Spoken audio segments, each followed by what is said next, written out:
में साथ होते हैं। तो महाराज जी, जब हम कोई निर्णय लेते हैं तो कैसे पता चले कि वो सही है या गलत? कैसे पता चले कि हम जो निर्णय लेने तस्मात् शास्त्रम प्रमाणम ते कार्याकार्यो व्यवस्थितो।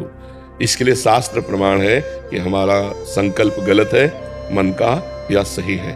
शास्त्रों का ज्ञान नहीं है तो सत्संग सुनो, सत्संग से पता चल जाएगा।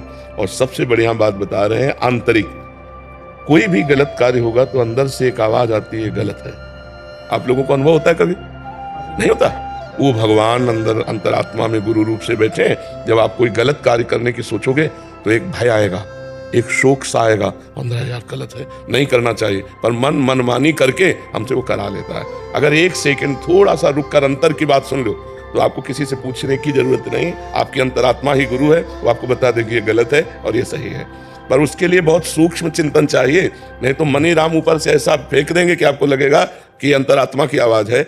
मन की मांग को हम अंतरात्मा की आवाज मानकर पापाचरण कर बैठते हैं। कर बैठेंगे नहीं, कर बैठते हैं और अंदर की आवाज को दब जाते। अगर वो अंदर की आवाज हम मान ले तो हमसे पाप कर्म होगा ही नहीं, क्योंकि प्रत्येक प्राणी के अंतर में गुरुदेव विराजमान है, भगवान विराजमान है। अखंड मंडलाकारम व्याप्तम येन चराचरम, तो सब में गुरुदेव विराजमान है। श्री राम में सब जग जानी, तो सब में भगवान विराजमान है। जब भगवान और गुरुदेव आज्ञा करते हैं उसकी बात मान ले तो हमसे कोई पाप कर्म नहीं होगा। अगर इतना ज्ञान नहीं है तो शास्त्रों को पढ़ो, सत्संग सुनो, तो आपको पता चल जाएगा कि हमारा मन कौन सा गलत संकल्प करता है और कौन सा। वैसे तो बिना पढ़े लिखे भी पता चल जाता है कि गलत हमारा मन सोच रहा है या सही सोच रहा है। राहुल नागर जी, ग्रेटर नोएडा से। राधे राधे सर। राधे राधे महाराज जी। महाराज जी, मेरे द्वारा जो भी गलत काम वो पाप जाने अनजाने में हुए, उनका पश्चाताप कैसे करूं कि जिससे नई जिंदगी की शुरुआत हो? पढ़े लिखे हो, भागवत का पाठ कर डालो एक बार, और हर समय भगवान का नाम सुमिरन करो। और एक बार भागवत श्रीमद् भागवत महापुराण सर्व पापों का प्रायश्चित कराने में सर्वसमर्थ है। घोर पापी वैश्यागामी नीच 7 दिन भागवत सुनकर परम पद का अधिकारी हो गया, धुंधकारी। स्पष्ट कलयुग में परम पद प्रदान करने के लिए भागवत गरज रही है। यदि आप संस्कृत पढ़ लेते हो जी महाराज जी, तो बहुत बढ़िया रहेगा। एक माँ श्रीमद् भागवत गीता प्रेस से खरीद लो और रोज 1 अध्याय 2 अध्याय रोज पाठ करो, तुम स्वयं, हिंदी और संस्कृत दोनों का, और पूरी भागवत पढ़ डालो और फिर नाम जप करते रहो, तो आगामी पाप की संभावना नहीं रह जाएगी, पूर्व के सारे पापों का नाश हो जाएगा। और 30 मिनट नाम कीर्तन करो 24 घंटे में, 30 मिनट आधा घंटा ऐसा निकालो जो तुम्हें नाम प्रिय उसका कीर्तन करो। नाम संकीर्तनम यस्य सर्व पाप प्रणाशनम, भगवान के नाम का कीर्तन समस्त पापों का नाश कर देता है। भगवान की लीला कथा, भगवान का नाम कीर्तन, भगवान का नाम जप, ये परम पद प्रदान कर देगा। पापों का नाश तो स्वाभाविक हो जाएगा, पाप प्रवृत्ति का नाश हो जाएगा। समझ पा रहे हैं आप? डॉक्टर हर्ष तिवारी जी, फिरोजाबाद से। राधे राधे महाराज जी। महाराज जी, इंद्रियों को वश में रखना सुख का मार्ग कहा गया है महाराज जी, लेकिन जीवन शैली आजकल खान पान कुछ ऐसा हो गया है कि लोग तली हुई विषाक्त खाद्य पदार्थ जैसे कचौड़ी, समोसा, बढ़ई, अन्य फास्ट। चलो शुद्ध पदार्थों से बने हो तो ये भी बात ठीक है, पता नहीं कौन सा तेल है, कौन सा घी है, चर्बी है कि क्या है, और कई दिन का सड़ा बाजार की चीजें तो मुझे लगता है कि परमार्थिक साधक को तो खाना ही नहीं चाहिए, क्योंकि वो बहुत ही अपवित्र और शरीर के लिए भी हानिकारक। वैसे सब लोग पसंद बाजारे का करते हैं, घर की रसोई करना पसंद करके होटल का ज्यादा पसंद करते हैं, गोलगप्पा और ये सब दुनिया की चीजें ज्यादा पसंद करते हैं। मैं ना लंदन से आई थी और मैं जब से आई हूँ तब से गोलगप्पे, छोले भटूरे, पाव भाजी, ये सब खाने में लगी हूँ, क्योंकि खाते पीते और मैं आपसे यही प्रश्न पूछने वाली थी कि मैं कैसे अपने आप, आपने कहा है सत्संग में कि साधक को भोजन कम करना चाहिए। असल बात यह है ना कि जब भगवान की प्राप्ति की लगन लगती है तो नहीं खान पान ते भावे है, नहीं कोमल वसन सुहावे है, सब विषय लगे ते खारा है, हरियासिक का मन आ रहा है। अभी शरीर में है ना, आपको लगता है मैं शरीर हूं, इंद्रिय मन की मांगे आप अपनी मांगे मान रही, इसलिए आप इंद्रियों को शासन में नहीं ले पा रहे। अगर थोड़ा सा ज्ञान हो जाए, दृष्टा भाव में आ जाए, ये तो इंद्रियों की मांग है। मन और इंद्रियां मना कष्टान इंद्रियाणी प्रकृति स्थान कर सती, नहीं मुझे इसमें नहीं जाना। देखो 2 अंगुल की जीभ है, बस इतना ही स्वाद है, और यहां से गया तो सब बेकार हो गए। घाटी नीचे माटी, ये घाटी नीचे माटी केवल। और अगर आपको सही बताएं, इनकी प्रक्रिया बनाते हुए देख लो, जलेबी जब बन के प्लेट में सामने आती है, लेकिन वो जलेबी वाला सीरा देखो, उसमें सैकड़ों मक्खी मरी पड़ी है, वो बस ऐसे निकाल दे। अपने घर में जो बनाओ, गोलगप्पा खाना है तो अपने, आजकल गूगल से सब आप सर्च करके जान सकते हैं, यूट्यूब से, गूगल से, बढ़िया अपने घर में बनाओ, ठाकुर जी को पहले पवाओ और फिर आप पाओ, तो बुद्धि शुद्ध रहेगी। तो हमें लगता है कि मन को चराने की इंद्रियों के साथ जो आदत है, इसे धीरे धीरे कंट्रोल करें। अनजाने में आप अपने को रोगों का शिकार बनाने की तरफ जा रहे हैं। शरीर में ज्यादा मांस बढ़ना, चर्बी बढ़ना, ये हमारे अवयवों को कमजोर करता है। लीवर, किडनी, दिल, इनको कमजोर करता है। तो हमें तो आपसे प्रार्थना है कि 30-40 मिनट व्यायाम कीजिए, 20 मिनट प्राणायाम कीजिए, और ये सब बाहरी चीजें छोड़िए और सात्विक भोजन कीजिए। तो अभी आपका शरीर जो है ना, वो परमार्थ और स्वार्थ लायक हो जाए। अब अपने शरीर को एक्टिव करना चाहिए, तभी तुम स्वार्थ और परमार्थ लायक। यावत स्वस्थमिदं कलेवरम यावत चतुरे जरा। जब तक हमारा शरीर स्वस्थ है, इंद्रियां बलवान है, तो हम भगवान का चिंतन कर सकते हैं, हम लोगों का उपकार कर सकते हैं, हम कोई क्रिया भी कर सकते हैं। तो इसलिए पिज्जा, बर्गर, आइसक्रीम, ये वो सब, ये वेट बढ़ाने वाली चीजें। अरहर की दाल, मूंग की दाल और रोटी, अब ये किसको पसंद आएगा? हर की तुरंत बना के दाल ठाकुर जी को भोग लगा के पाओ तो वो स्वादिष्ट है कि वो स्वादिष्ट है? हमें लगता है जहां तक हो सके। अब जैसे कुछ समस्याएं बच्चों की, बाहर पढ़ते हैं या सर्विस करते हैं, अब उनको तो होटलों का खाना ही पड़ेगा। लेकिन हम कहते हैं जिनको भगवान सुविधा दिए हैं, बचो, बाजार और होटलों के भोजन से बचो। पहली बात अपवित्र, और दूसरी बात स्वास्थ्य हानिकारक है, स्वास्थ्य के लिए पक्का हानिकारक है। तुरंत तुम्हारे लिए आटा लगा के नहीं बनता, वो कई कई दिन का आटा जमा होता है लगा हुआ। तुरंत आपको भोजन मिलेगा तो तुरंत आटा थोड़ी लगाया है, तुरंत दाल थोड़ी उबाली, कब का है। आप बासी खाना पसंद करेंगे तो तमोगुण बढ़ जाएगा, भजन में वृत्ति नहीं रहेगी। तो भोजन सुधार तो भजन सुधार हो जाएगा, भोजन सुधार तो हमारे कर्तव्यों का पालन करने की क्षमता आ जाएगी। और ये आप कहते हैं जो बना रहा है उसके विचारों का भी बहुत प्रभाव पड़ता है, बहुत प्रभाव पड़ता है। वो गलत विचारों का तो वही प्रभाव। बिल्कुल, जब आप भोजन पाएंगे तो आपके अंदर गलत चिंतन चलने लगेगा। देखो जैसे कुआं है ना, कुआं का जल हमारे लिए जो पौष्टिक परमाणु चाहिए, जीवाणु चाहिए, वो मिलते थे। कुआं का पानी अब तो गया कुआं। देखो कलयुग का कैसा प्रभाव। मटके से भी, मटके में पानी डाल दो तो वो भी शुद्ध हो जाता है। हाँ, शुद्ध हो जाता है, क्योंकि रज में ऐसी क्षमता। जल का दोहन भी बहुत लोग कर रहे हैं, बर्बाद कर रहे हैं। तो इसके लिए लताएं कटने के कारण जो वर्षा का अधिक हमको चाहिए पानी, वो नहीं मिल पा रहा है। अगर लताएं, हमारे वृक्ष लगे ना, वृक्षारोपण हो, तो कार्बन डाइऑक्साइड नष्ट हो, ऑक्सीजन हमको अधिक से अधिक मिले, और उससे वायुमंडल भी शुद्ध होता है और बादल भी बनते हैं, जिससे वर्षा होती है। जहां वृक्ष अधिक होंगे वहां वर्षा अधिक होगी। जैसे कई ऐसे वृक्ष वाले स्थान है जहां बहुत अधिक वर्षा होती है, और अब वृक्ष लोग काट डाले। पहले तो कलयुग का प्रभाव, जो आम के बड़े बड़े पेड़ होते थे, वो सब बड़े बड़े पेड़ तो सूख गए, और ये वर्ण संकर आम चले। इतना बड़ा पौधा, इतने इतने बड़े आम लगे, नहीं चले। अब ऐसे वर्ण संकर चले, जैसे विशाल वट वृक्ष है, विशाल पीपल का वृक्ष है, आम का वृक्ष है, नीम का वृक्ष है। ये हमारे प्रकृति के लिए बहुत आवश्यक है। हमें लगता है सबको एक एक वृक्ष लगाना चाहिए। महाराज जी लगा भी दो ना तो लोग काट जाते हैं। अपनी जगह में लगाओ तो लोग क्यों काटेंगे आगे? अपने आंगन में लगा, अपने घर में लगा सकते हैं। हाँ, बहुत। नीम का पेड़ एक औषधि समझो। नीम का पेड़, उसके जो फल गिरते हैं, उससे जो गंध होती है, बहुत रोगों को नष्ट करने वाली होती है। नीम की जो वायु आती है, वो शरीर के लिए सुखद होती है। नीम की छाया में बैठना, लेटना, ये बहुत, गांव में तो ऐसे ही जग जाते थे, और अब तो दर्शन नहीं। खिड़की खोलो तो आसपास सब फ्लैट ही फ्लैट नजर आते हैं, वृक्ष तो नजर नहीं आते। रोहित त्रिपाठी जी, मुंबई से। महाराज जी, आपके चरणों में कोटि कोटि प्रणाम। हे गुरुदेव, जैसे त्याग, विरक्ति और उप्रति में अंतर होता है, उसी प्रकार क्या श्री जी की दया, कृपा और करुणा में भी कोई अंतर है? श्री जी की दया, कृपा और करुणा। दया होती है अनुकूलता, और कृपा होती है प्रतिकूलता, और पतित के ऊपर करुणा होती है। सबसे ज्यादा लाभ तो पतित लेता है। जो अपने को दीनहीन पतित समझता है, वो करुणा का अधिकारी होता है। और भारी से भारी प्रतिकूलता श्री जी कृपा करके देते हैं, और अनुकूलता दुलार करके देते हैं। तो अनुकूलता, दुलार, प्रतिकूलता, कृपा, अधमता अर्थात दैन्यता, करुणा। दैन्य को करुणा का, जो पतित भाव अपने में रखता है, वो करुणा का अधिकारी होता है श्री जी की। और भारी से भारी प्रतिकूलता में भी श्री जी की कृपा का जो अनुभव करता है, वही महाभागवत होता है। और जो अनुकूलता में उनके दुलार का अनुभव करता है, वो भक्त होता है। समझ रहे ना? ये तो हमारे ऊपर अनुपम कृपा है, उनकी बहुत करुणा है। हाँ, जब हमारे को अनुकूलता मिले तो करुणा देखें, दुलार करके दे रही है अनुकूलता, और जब प्रतिकूलता मिले तब कृपा देखें। बहुत अपनापन है श्री जी का हमारे ऊपर, कृपा के बिना हमारी इच्छा के, अपनी इच्छा से हमारे ऊपर विधान किए प्रतिकूलता का। और प्रतिकूलता सदैव भगवत प्राप्ति ही कराता है, और श्री जी की अनुकूलता से जो करुणा कृपा का अनुभव होता है, वो और उल्लासपूर्वक भजन कराता है कि कितनी कृपा है, हर जगह अनुकूलता ही अनुकूलता स्वामिनी जी दी है। और जब प्रतिकूलता होती है तो उससे ज्यादा अनुभव होता है, कितनी कृपा है श्री जी, हर जगह राग हमारा नष्ट कर रहे हैं, अपमान, निंदा, तिरस्कार, प्रतिकूलता, कृपा ही कृपा। और जब दैन्य होता है तो करुणा का, उनकी दयालुता, उनकी कृपालुता, उनकी करुणा का सदैव भक्त अनुभव करता रहता है। ये सब तीनों भगत के जीवन में आती रहती है। कभी दयालुता, कभी कृपा, कभी करुणा आती रहती है। यही आशीर्वाद बनाए रखें, गुरुदेव की कृपा का अनुभव निरंतर होता रहे बस। हाँ, बस उन्हीं का अनुभव होता रहे, ये बात है। उनकी दयालुता, कृपालुता, करुणा का अनुभव होता रहे हमें। प्रतिपल की अनुकूलता आ रही तो उन्हीं की दयालुता है, प्रतिकूलता आ रही तो उन्हीं की कृपा है, और अधमता है तो उन्हीं की करुणा है। क्योंकि यही दरबार दीन को आदर रीति सदा चली आई। हमने पूज्य हरि बाबा की वाणी में पढ़ा कि जो अपने को अधम समझता रहता है उस पर भगवान की विशेष करुणा बरसती है। मैं बहुत नीच हूँ, मैं अधम हूँ, मेरे में कोई साधन बल नहीं, प्रभु आप ही करुणा। तो वो करुणा, भगवान की करुणा उसको स्थिति देती है।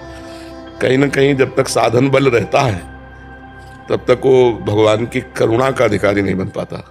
जब साधन बल चला जाता है, अप बल तप बल और बाहुबल चौथो बल है दाम, सूर्य किशोर कृपाते सब बल हारे को हरिनाम, सुनेरी मैंने निर्बल के बल रहा।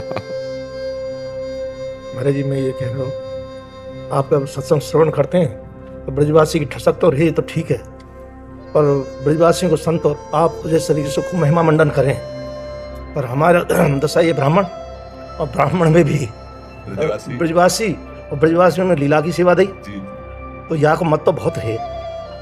तो ब्रजवासियों के लिए कुछ संबोधन कर दिया। महाराज जी, भगवान के निज पार्षदों में जो मद होता है वो सांसारिक मद नहीं होता, वो भागवतिक मद होता है। किसी भी ब्रजवासी से, अब जो बहुत बिलग हो तो बात अलग है, जिनको लगता ठाकुर जी मेरे हैं, ठाकुर जी से जो अपनेपन का मद होता है ये बना रहना चाहिए, ये त्याज्य नहीं है। पर याद में महाराज जी, अहंकार जब है, निंदा जो बनती है ना, हाँ, ये नहीं होना चाहिए, ये नहीं होना चाहिए। तो बीच बीच में हमारे सत्संग में ब्रजवासियों में ये प्राय दोष आया और हम लोगों में जी जी कि निंदा को जो है ना, ये थोड़ा तो हाँ, अब ये क्या होता है, लोग धरातल पे होता है। जैसे मानो किसी का यश बढ़ रहा है और हमारी स्थिति उस यश को पचाने की नहीं है, तो उसके दो ही स्वरूप आ जाएंगे, फिर निंदा होने लगेगा संत के प्रति या कोई किसी के भी प्रति। ये अवहेलना है हमारी, ये अवहेलना हो जाती है। हाँ, तो इससे क्या होता है कि फिर ये तो समझना पड़ेगा कि ब्रजवासी होके भी दुर्गति हो जाएगी।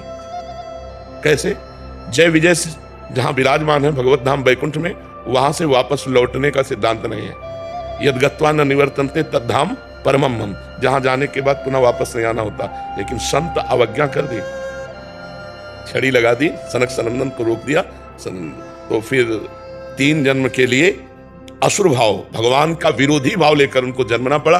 यद्यप करुणा में भगवान उनके लिए 4 बार जन्मे, उनको तो 3 बार जन्म लेना पड़ा। रावण, कुंभकर्ण, हिरणाक्ष, हिरण्यकश्यप, शिशुपाल, दंतवक्र। भगवान को श्री राम के रूप में रावण कुंभकर्ण का उद्धार, और हिरणाक्ष को भगवान ने वाराह रूप से मारा, और हिरण्यकश्यप को नरसिंह रूप से मारा, 3 हो गए, और शिशुपाल दंतवक्र को कृष्ण रूप से मारा। अगर उनको 3 बार आना पड़ा तो भगवान 4 अवतार धारण किए, तो आना पड़ा। जय विजय से बढ़कर कोई पार्षद नहीं भगवान का। निजी पार्षद संत अवज्ञा के कारण उन भगवान टाल नहीं सके, उनको 3 जन्म के लिए असुर योनि में आना पड़ा। तो हम उस अभिमान को वंदना करते हैं कि मेरो लाला, मेरे ठाकुर, मेरे प्रिया प्रीतम। तो फिर प्रिया प्रीतम के जन प्रिया प्रीतम से बढ़कर प्यारे लगेंगे। ब्रजवासियों को संतजन प्राण प्रिय है और संतों को ब्रजवासी प्राण प्रिय है। इतना भी अंतर संतों के हृदय में ब्रजवासियों के प्रति नहीं। रोज सत्संग में पहले होता है यमुना रसरानी रजरानी समस्त ब्रजवासी परिकर के चरणों में कोटिसा प्रणाम, कोटिसा नमन नमस्कार, क्योंकि ये ब्रजवासी भगवान के जन है।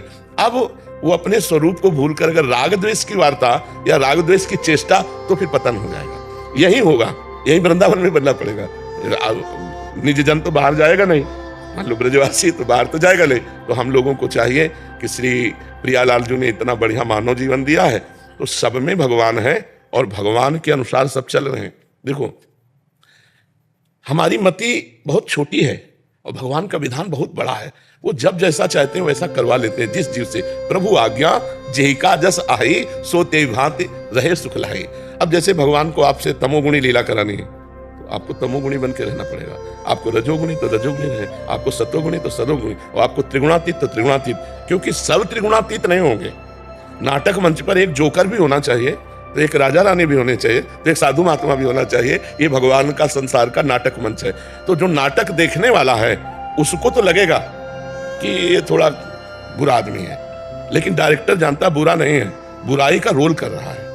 मैंने इसे बुराई का रोल दिया है, मैंने इसे राजा का रोल दिया है, मैंने इसे साधु का रोल दिया है, और सब अर्थ के लिए रोल कर रहे हैं। तो ऐसे भगवान की माया से सतोगुण रजोगुण तमोगुण, हम किसी की निंदा न करें, हम किसी की अवहेलना न करें, हम अपना काम बना लें। बहुत जन्मों की तपस्या के बाद ब्रज में जन्म मिला, रजरानी का सेवन हुआ, तो किसी की निंदा न करें, क्योंकि निंदा करने से कुछ हाथ लगता नहीं, अपने सुकृत नष्ट होकर गति बिगड़ जाती है। पर निंदा के कीते आवत नहीं कछुआत, मूर्ख पर्वत पाप को ले चल अपने साथ। और यह कीर्ति जब बढ़ती है किसी की भी, तो अगर सैकड़ों नमन करने वाले होते हैं तो 10-20 तो निंदा करने वाले होते हैं, क्योंकि वो भी आदर करते हैं उस यश कीर्ति का, पर वो आदर उनका तमोगुण प्रधान होने के कारण द्वेष में बदल जाता है। अगर राग ना हो तो द्वेष हो ही नहीं सकता, तो वो भी कहीं ना कहीं आदर करते हैं, पर उसका आदर का स्वरूप वो सहन न करने के कारण वो द्वेषात्मक कर बैठते हैं। तो किसी की भी निंदा नहीं करनी चाहिए। ब्रजवासी भगवान के स्वरूप है और संत भगवान निज जन है।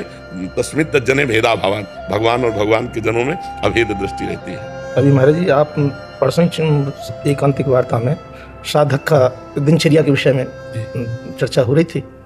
हम जो देख रहे हैं राधा केल कुंज का 40 वर्ष पुरानी स्मृति वापस आ रही है महाराज जी। पूज बैण कुंज वाली महाराज जी, पूज बैण को यही दिनचर्या महाराज जी। ऐसे ही 2 बजे सबको लगा दे और सत्संग जब सूर्योदय हो तो सत्संग का विश्राम हो जाता। जी हाँ, वही हम तो नजर न लग जाए केल राधा केलकुंज को किसी कि हम जैसे लोगों की।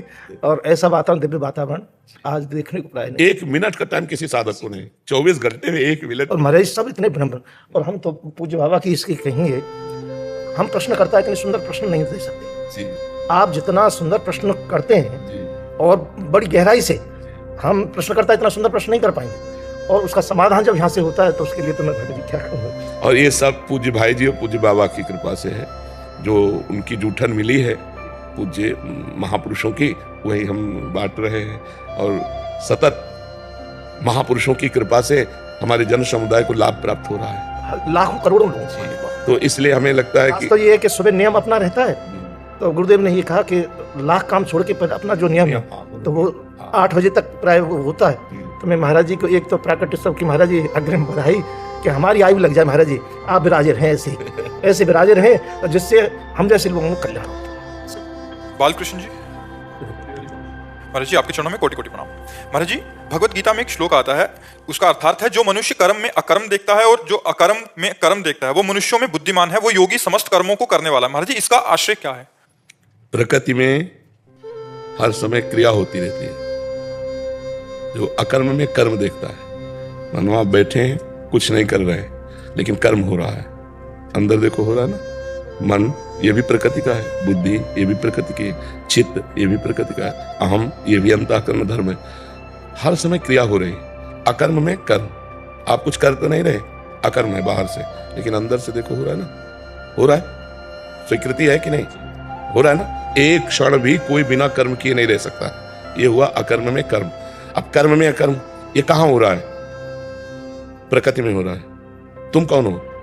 परमात्मा के अंश हो। तुम में कोई क्रिया हो रही क्या? समझ पा रहे? कर्म में अकर्म, अकर्ता। आप करता नहीं, गुणानुगुण वर्तनते। प्रकृति में ही क्रिया हो रही, परमात्मा में नहीं। आप परमात्मा स्वरूप हो, आप परमात्मा के अंश हो। तो कर्म में अकर्म और अकर्म में कर्म। बाहर से कोई क्रिया नहीं हो रही, अंदर से प्रत्यक्ष क्रिया हो रही। अकर्म में कर्म, और जो क्रिया हो रही वो प्रकृति में हो रही। गुण गुण में बरत रहे, प्रकृति में बरत रही, परमात्मा में कोई क्रिया नहीं हो रही। समझ पा रहे ना? वही यथार्थ देखता है, सत्य विषय यही देखता है। सुदक्षिणा चक्रवर्ती जी, कोलकाता से। राधा वल्लभ श्री हरिवंश महाराज जी, आपके चरणों में कोटि कोटि प्रणाम। महाराज जी, आशीर्वाद, वरदान और कृपा में क्या फर्क है, अंतर है? आशीर्वाद हृदय प्रसन्न हुआ और तुम्हारे लिए शुभ मंगल कामना की। वरदान तुमने तपस्या की, साधना की और मांग की, उसकी पूर्ति हुई। और कृपा भगवान की तरफ से अहेतु की होती है, इसमें कोई हेतु नहीं होता है। और कृपा का भीषण भी रूप हो सकता है, हाथ पैर भी टूट सकते हैं, आग में भी जलाए जा सकते हो। कृपा का यह भी स्वरूप हो सकता है। कृपा का भीषण और मृद दोनों स्वरूप हो सकता है। कुसुम से भी कोमल और वज्र से भी कठोर कृपा का स्वरूप हो सकता है। लेकिन आशीर्वाद मंगल, वरदान अपनी साधना का फल, और कृपा अहेतु की। महाराज जी, प्रतिकूलता कृपा कैसे हो सकती है? प्रतिकूलता इसलिए कृपा होती है क्योंकि अनुकूलता में बंधता है जीव और प्रतिकूलता में मुक्त होता है। प्रतिकूलता में राग का नाश होता है। जब ऐसी परिस्थिति आ जाए कि आपके पास धन नहीं है और आपका शरीर भी अस्वस्थ है और आपसे कोई बात नहीं कर रहा, ये प्रतिकूलता ही तो है, तब किसकी याद आएगी? भगवान की। जब आपको बहुत प्यार करने वाले हैं, सब खान पान सामग्री, तो किसकी याद आएगी? दोस्तों की, संसार की, भगवान की थोड़ी याद आएगी।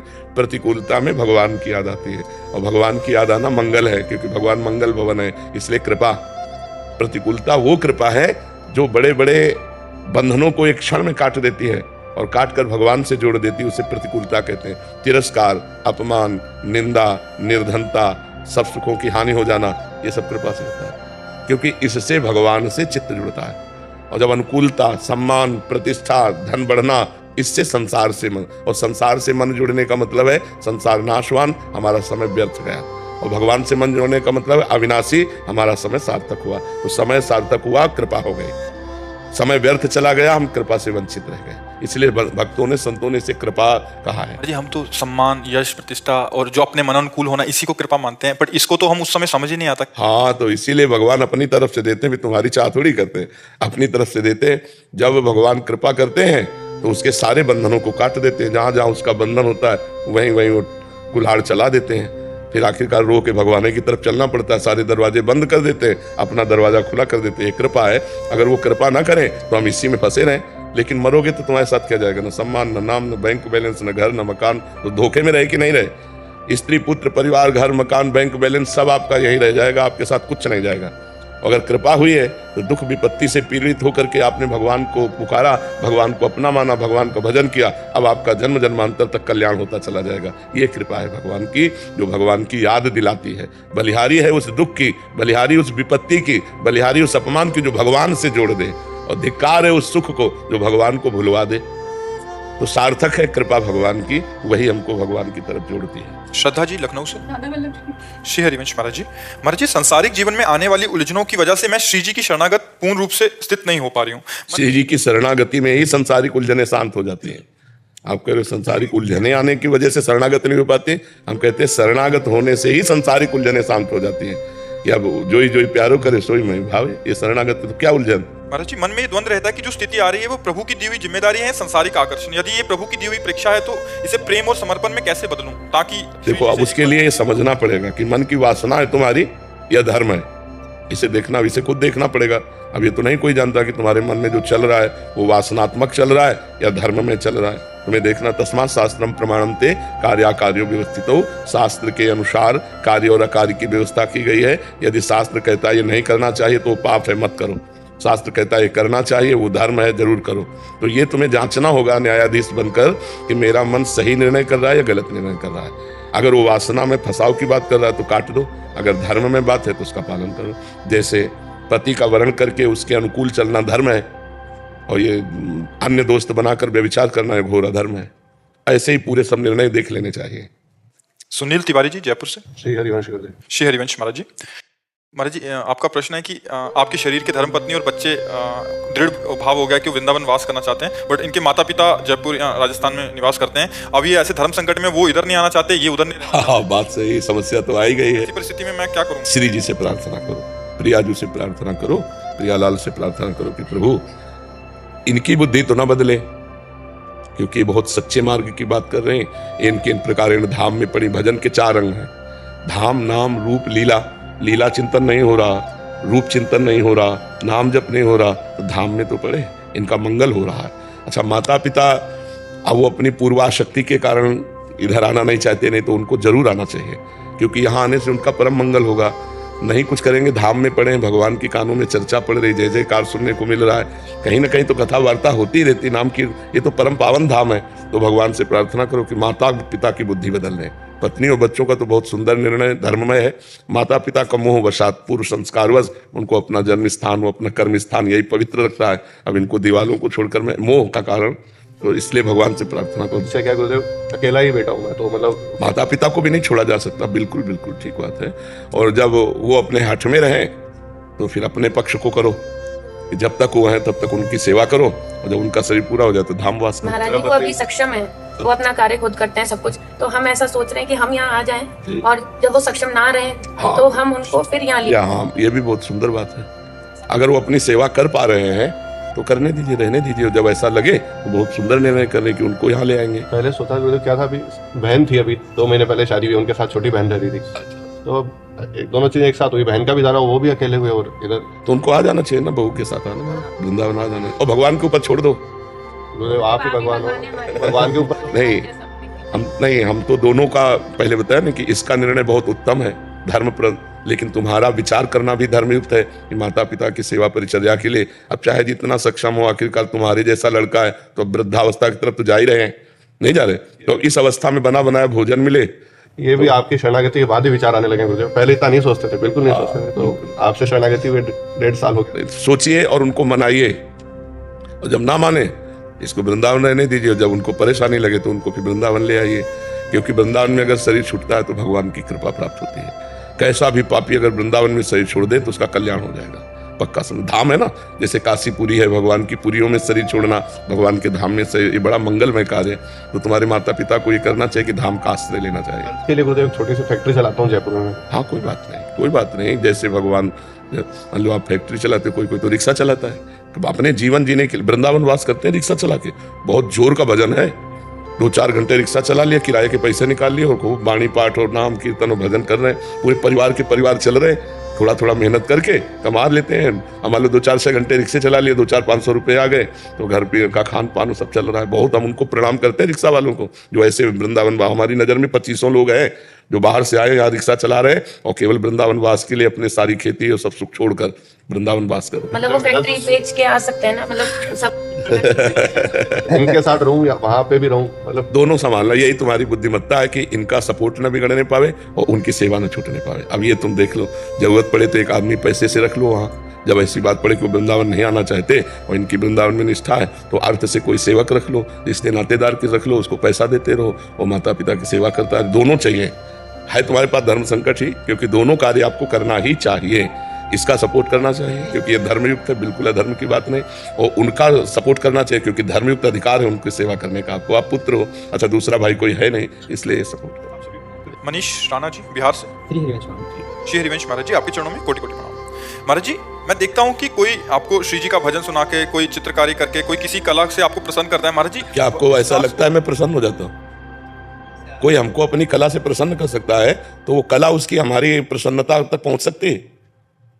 आप बताओ। जब वो कला का नाटक कर रहा है तो हम प्रसन्नता का नाटक कर रहे हैं। हम भी तो नाटक मंच पे बैठे हैं, नहीं? वो अगर कला का प्रदर्शन कर रहा है तो मैं प्रसन्नता का प्रदर्शन कर रहा हूं, प्रसन्न नहीं हूं। प्रसन्नता तो जान पाओ तो बहुत कठिन विषय है। ब्रह्मभूता प्रसन्नात्मा, प्रसन्नता तो ब्रह्म से है, प्रसन्नता तो भगवान से। बाहरी नाटकों से, चुटकुला से हम प्रसन्न होने वाले हैं क्या? पर जब तुम हमारे सामने नाटक मंच पर प्रसन्नता दिलाने का नाटक कर रहे हो तो हम प्रसन्न हैं, ऐसा हम भी नाटक कर रहे हैं। नहीं, हमको ये कोई कॉमेडी की बात करके, कोई राग ध्वनि सुना के हमें प्रसन्न कर सकते? हमारी प्रसन्नता को विषय प्रिया प्रीतम है, ये थोड़ी है सब। अब नाटक कर, अभी आप महाराज जी मुझे एक कला आती है, मैं ऐसा कर सकता हूँ? हाँ, अच्छा तुमने ऐसा किया, तो क्योंकि तुम नाटक कर रहे हो तो हम भी नाटक कर रहे हैं। अगर तुम सच्चाई से समझना चाहो तो हमारी प्रसन्नता का विषय कुछ नहीं है, केवल प्रभु है। हमारी प्रसन्नता ये हंसी मजाक, नाटक, गाना बजाना, इससे होगी क्या? महाराज जी, आपको प्रसन्न कैसे कर सकते हैं? बता रहे, हम तुम्हें रहस्य बता रहे, राधा राधा राधा, इससे प्रसन्न करो, अच्छे आचरण करो, खूब नाम जप करो और जो दुख सुख आवे उसे सह लो, भगवान की शरण में रहो, ये देखकर हम प्रसन्न हो जाएंगे। महाराज जी, कभी कभी ऐसा लगता है कि अगर मेरे अंदर भी कुछ होती तो शायद मैं एक वजह बन पाता आपको। वो अहंकार की पुष्टता का वजह बनता, हमारी प्रसन्नता का नहीं। जैसे कभी कभी लगता है भगवान ने मुझे पूरा खाली छोड़ दिया। ये बहुत बढ़िया किया, तभी तो भरेंगे प्रेम रस। करेंगे महाराज जी। अरे भरना ना होता तो बेचते काय को, साधु संग काय को कराते? भगवान को भरना है इसीलिए साधु संग करा रहे, नहीं तो संसार के संग में भर के मलिन हृदय हो जाता। अब साधु संग करा रहे, इसका मतलब कुछ अच्छा करना है उनको। मुझे बस लगता है कि मैं तुमसे योग्य नहीं हूँ, बस इसी से हमारी प्रसन्नता होती है। जो आर्त भाव से कह देता है मैं किसी योग्य नहीं हूँ, ये हमारी वास्तविक प्रसन्नता का विषय होता है। हमारे प्रभु को यही दरबार दीन को आदर रीति सदा चले आई। मैं ये हंसना खेलना है कोई प्रसन्नता नहीं, प्रसन्नता हृदय का विषय होती है। जब कोई आर्त भाव से कहता है हे प्रभु, हे प्रिया, जो मैं किसी योग्य नहीं, मुझे स्वीकार कर लो, तब हृदय एकदम गुदगुदाहट होती है। हाँ ठीक है, सही मार्ग है, भगवान तुम पर कृपा करे, यही प्रसन्नता का रास्ता है। हाँ, श्री जी का नाम जप करो, अच्छे आचरण करो, निश्चित श्री अगर मिलना ना होता तो हमें क्यों बुलाती, क्यों सत्संग सुनाती, क्यों वृंदावन का दर्शन कराती? ये सब संयोग का मतलब वो मिलना चाहती है, वो हम पर कृपा करना चाहती है। महाराज जी ऐसे ऐसे जो आपके शरणागत हैं उन पे आप प्रकट में आप कुछ भी रिएक्शन नहीं करेंगे महाराज जी, कुछ भी प्रकट में आपका वो नहीं होगा, उदासीन रहेंगे वो, ताकि उसको उस चीज का भी अभिमान हो। हाँ बिल्कुल बिल्कुल। अब जैसे मानो वो नाटक हंसाने का कर रहा हूँ, हंस नहीं रहे, नहीं वो हंसाने कर रहा हूँ हंस रहे, तो इससे लाखों प्रसन्न हो गए। उसका भी नाटक मेरा भी नाटक दोनों मिलकर के कितनों को खुश कर दिया, नहीं खुश कर दिया। हम संसारी लोगों को महसूस होता है कि आप खुश है। ये होता है बकाया सच्ची मानो तो हमारे अंदर की दशा जो देखोगे तो तुम्हें समझ में आएगा इनको कोई कुछ नहीं कर सकता, प्रिया प्रीतम के सिवा कोई नहीं कुछ कर सकता। हर समय रोता रहता है हृदय, हर समय हृदय। कैसे तुम्हें बताएं, न बात करना अच्छा लगता है न लोगों से मिलना अच्छा लगता है, फिर भी लोगों से मिलते हैं, बात करते हैं, हंसते हैं, बोलते हैं, किसी को जानने नहीं देखते। तुम तो जरा सा कह के रो गए, अगर अभी हम शुरू हो जाए तो आंसू नहीं बंद होंगे, बस हाय हाय मच जाएगा, लगेगा बंद करो हम जा रहे हैं, तो हम अपने कर्तव्य से फेल हो जाएंगे। इसलिए चुप शांत बैठे हैं। जब किसी कोई अच्छा शाबाश बहुत सुंदर गाया वाह, और यहाँ का हम गाना सुनते हैं क्या? हमारा जो श्रवण है, श्रवणेंद्रिय है, वो दूसरी जगह लगी है। गावत सुंदरी हरि सरस धमार, पुलकित खग मृग बहत नवार। प्रिया प्रीतम गान कर रहे हैं, खग मृग पशु पंछी मौन परम हंस की तरह सुन रहे हैं। अद्भुत वृंदावन, अद्भुत तेजो में प्रिया, वहां हमारा मन है। तो जैसा भगवान अवतार लेते हैं, उनको कुछ कर्म चाहिए क्या, उनको कोई फल चाहिए क्या, वो भी कर्म करते हैं, वैसे ही लीला करते हैं भगवान। तो हम लोग भगवान के दास हैं, वैसे ही कोई चाहता है मैं महाराज जी को प्रसन्न करूं तो मैं प्रसन्न होकर दिखाऊंगा कि मैं प्रसन्न हो गया। वो संसारी आदमी है और वो आया है केवल इसी बात के लिए कि मैं इनको प्रसन्न करूं। तो हम अनजाने बन करके उसके सामने ऐसा रोल करते हैं कि मैं बहुत प्रसन्न हुआ तुम्हारी सेवा से। सहज रह ले। यशपाल सिंह जी मथुरा से। राधे राधे महाराज जी, आपके चरणों में कोटि कोटि। महाराज जी ऐसा भ्रम या शंका मन में उत्पन्न होती है कि जैसे कि मैं एक ग्रस्त हूँ एवं सरकारी नौकरी करता हूँ, कहीं आध्यात्मिक मार्ग या भक्ति मार्ग पर चलने से अपने पारिवारिक व राजकीय दायित्व पूरा करने में समस्या ना आ जाए। नहीं, बहुत बढ़िया होगा, आपका तो बहुत छोटा पद होगा। अम्बरीश जी चक्रवर्ती सम्राट थे, भागवत में पढ़कर देखिए। मतलब आप एक प्रांत का पद होगा, वो तो पूरे चक्रवर्ती सम्राट राजाओं के ऊपर भी महाराजा बादशाह अम्बरीश जी, और भगवान के महान भक्तों में सर्वश्रेष्ठ। मतलब दुर्वासा जी फेल हो गए उनके आगे, उनकी भक्ति और की महिमा के आगे दुर्वासा जी का तब फेल हो गया। अगर भक्ति अपने कर्तव्य से चित करती तो फिर ये कैसे हो सकता था? भक्ति और बल देती है, अपने कर्तव्य पालन में और प्रवीणता देती है। ये बात हमको समझनी होगी। हम माँ से ऐसे माँ समझकर प्यार करते हैं, लेकिन जब भक्ति संबंध से प्यार करेंगे तो माँ को भगवान समझकर प्यार करेंगे। पिता को ऐसे पिता मानकर प्यार करते हैं, और जब भक्ति भावना आएगी तो पिता को भगवान समझकर प्यार करेंगे। अभी राजकीय विभाग को राजकीय विभाग मान के कर रहे हैं, फिर आप भगवान की पूजा मान के करेंगे कि मेरी यही कर्तव्य पूजा है जो भगवान ने मुझे विभाग दिया है। नाम जप कर रहे हैं और धर्म पूर्वक अपने कर्तव्य का पालन कर रहे हैं, और परिवार का भगवान के भाव से पोषण कर रहे हैं। बहुत बढ़िया भक्ति तो बहुत बढ़िया जीना सिखाती है। महाराज जी ब्रह्मवश कभी कभी ऐसा लगता है कि नहीं कहीं ऐसा ना हो, तो इसीलिए आप समझ लो कि आपका परिवार में 2 4 10 लोग होंगे, हमारे परिवार में 1000 1500 लोग हैं, 2 4 10 बच्ची बच्चा होंगे। यहाँ देखो ना, सैकड़ों की संख्या में बच्ची बच्चा, सब अलग अलग घरों से आए हुए। तो मतलब आपको तो 2 बच्चा संभालना मुश्किल पड़ जाएगा। अगर एक बच्चे से कहोगे मोबाइल नहीं, तो तुम्हारी आज्ञा का उल्लंघन कर देगा, और यहाँ मोबाइल नहीं तो आजीवन टच नहीं करेगा। सब पढ़े लिखे बच्चे हैं, है नहीं? अच्छा, आपको जिम्मेवारी कितनी संभालनी है? हमारी दिमाग की जिम्मेवारी है। नहीं, इसका दिमाग ना फेल हो, उसका दिमाग ना। हम दिमाग पर खेलते हैं, सबके दिमाग पे खेलते हैं। तुम बाहरी व्यवहार पर खेलते हो और हम तुम्हारे दिमाग पर खेलते हैं। आज के बाद ये नहीं करूंगा, अब ऐसा चलूंगा, अब ऐसा चलूंगा, बाबा ने ये बोला है, अब ऐसा चलूंगा। ये छोटी मोटे कार्य थोड़ी, ये भक्ति की महिमा है। भक्ति करने वाला वास्तविक कर्तव्य का पालन कर पाएगा। जैसे आपको कोई 100 रुपया दे, हमारा एक काम कर दो, तो आप भक्त हो, तो आपके तुरंत आएगा नहीं, भगवान के द्वारा जो राजकीय विधान से हमें मिलता है उसी से भरण पोषण होगा। अगर तुम्हारा कार्य करने योग्य है तो मैं ऐसे ही कर दूंगा, और करने योग्य नहीं तो तुम करोड़ों रुपया दो तो भी नहीं करूंगा। ये तुम्हारी जिद हो जाएगी। ऑफिसर आपसे कुछ गलत कराना चाहता है तो आप अभी इस्तीफा ले लीजिए, मैं गलत नहीं करूंगा क्योंकि मैं भगवान का भक्त हूं। मतलब एक आपका अलग स्वरूप आ जाएगा। अभी एक नौकरी छूट गई तो जीऊंगा कैसे? तो फिर आपके अंदर आएगा कि मैं भगवान का जन हूं, गलत नहीं करूंगा, अच्छा भीख मांग के खाना पड़े, गलत नहीं करूंगा। ये भक्ति आपको पुष्ट कर देगी, निर्भय कर देगी, निर्लोभिता, कर्तव्य पालनता। भक्ति बहुत बड़ा सद्गुण है, कर्तव्य का पालन। अगर मैं भगवान ने कर्तव्य दिया तो हम आपको भगवान मानकर, मेरे भगवान इतने रूपों में आए, और उनसे प्रेम से बात करते हैं, जो भगवान बुलवाते हैं उत्तर दे देते हैं। अपने अपने कर्तव्य का सम्यक रूप से पालन भक्ति सिखाती है। भक्ति कर्तव्य छुड़वाती नहीं है, भक्ति पुष्ट करती है। और भक्ति के पुत्र हैं ज्ञान और वैराग्य, ये भक्ति के ही पुत्र हैं। तो जितने ज्ञान से आपका काम चलना है, जितने वैराग्य से आपकी भक्ति पुष्ट होनी, उतना ही भगवान देंगे। गृहस्थी ना, एक से एक महान भागवत, एक से एक महान भागवत, मतलब एक से एक महान भागवत गृहस्थ में हुए। हमें लगता है विरक्तों से ज्यादा गृहस्थ में महाभागवत हुए। भक्तमाल अगर पढ़ी जाए तो विरक्तों से ज्यादा गृहस्थ महान उत्तम स्थिति को प्राप्त हुए, पर बहुत जोर की भगवान की भक्ति उनके हृदय में।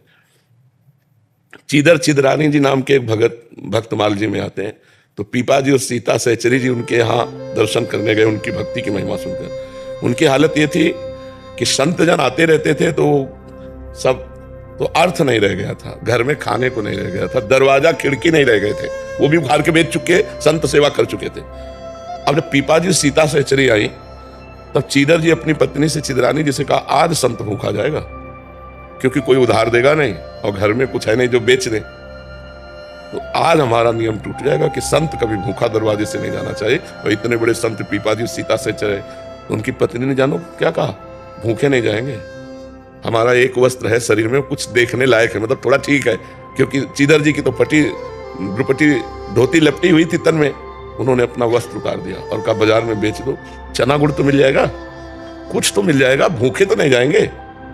भगवान की कृपा से वो बिक गया, तो उसी का दाल चावल लाए बनाया और रज के पात्र में जब उनके सामने, तो सीता सहचरी जिनका भक्ता, इनको भी बुला लो यहीं, तो उनका नहीं मैं बुला के लाती हूँ। अंदर गई तो देखा रसोई में निर्वस्त्र बैठी हैं, आंखों से आंसू चल रहा है, मुख से भगवान का नाम चल रहा है। सीता सहचरी समझ गई घर की हालत देख के, और तो उनका सखी तुम निर्वस्त्र क्यों बैठी हो, तो उन्होंने आंख खोल के देखा